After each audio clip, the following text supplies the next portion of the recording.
Remarkable thing about her image is how much it has influenced pop culture, from movies to fashion to music to Madonna. Playboy founder Hugh Hefner referring to the sexy siren Bettie Page. Back in the day, he featured her as Miss January 1955.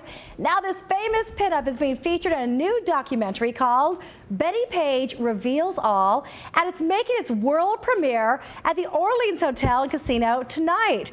And the Academy Award nominee and Emmy-winning director Mark Mori is here with more. Mark, thank you so much for your time. Well, thank you, Rachel. So appreciate you being here.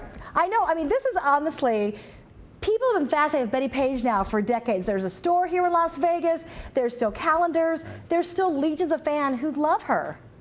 Well, yes, Bettie Page actually, I think, is more popular today than she's ever been. In fact, her main fan base is young women in their 20s. She's gone from being a male audience in the 50s to a young female audience today. Well, because she had such style, she had such a great defined look, and she was, you know, just sexy enough, but still being classy. Right. But I feel like even though we've seen so many images of her and know about her, there's a little bit we do know about the real Bettie Page behind all the, you know, the pinup posters. That's where you come in. Yes. Well, she's never really given any interviews. Nobody's even really heard her voice. She was secluded for 40 years out of the limelight.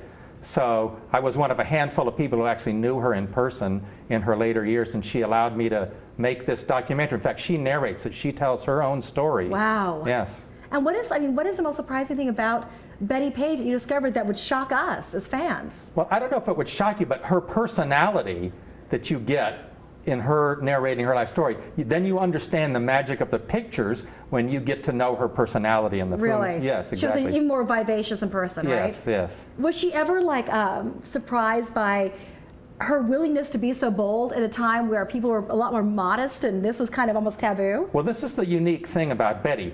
She didn't understand why it was a big deal. I mean, to her, nudity was just natural. Yeah. And she didn't understand why other people had a problem with it.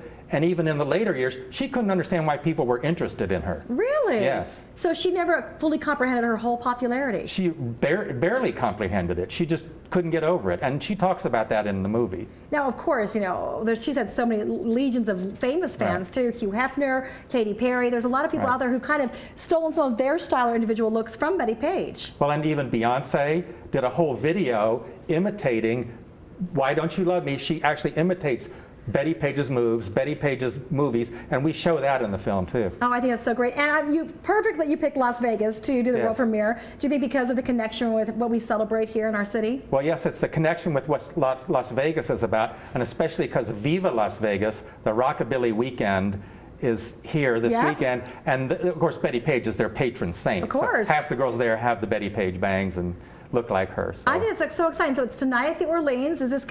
What information should you let people know tonight? It's going to be tonight, tomorrow, Saturday, Sunday, all 4 days, all day long, yes. So people can come and see it and check it out? And yes, at the regular movie theater at the Orleans Hotel, yes. Wonderful. You'll probably be around. They can I'll be meet there, you, yeah, right? they can meet, sure. I think that's fantastic. And also, too, just to brag about you, your history is really impressive. You got an Academy Award nominee for your last documentary, which was not about a bombshell, but about bombs. Right. Building bombs, right? Yes. Yeah, it was about a nuclear weapons factory in South Carolina and all the radioactive contamination. It was a kind of covered up story that I uncovered. I think it's fascinating that your subject matter runs the gamut, but Bettie Page is someone you knew and that just fascinated you? Well, it was another story that was secret, that was untold. Bettie Page is this huge mystery that nobody knows anything about. She has all this mystique, so I'm able to dig into that and reveal that to people. That's why it says Bettie Page reveals all. She does it herself. Oh, I think it's going to be a fascinating watch. And again, congrats on the success of the movie and all your accolades. I'm sure it's going to be just as good as the others. Thank you so much, Thanks, Rachel. Mark. Have fun while you're in Vegas. I will. All right. In honor of Bettie, you got to have it fun. All right. Let's head over to Jason for the Feinberg Report.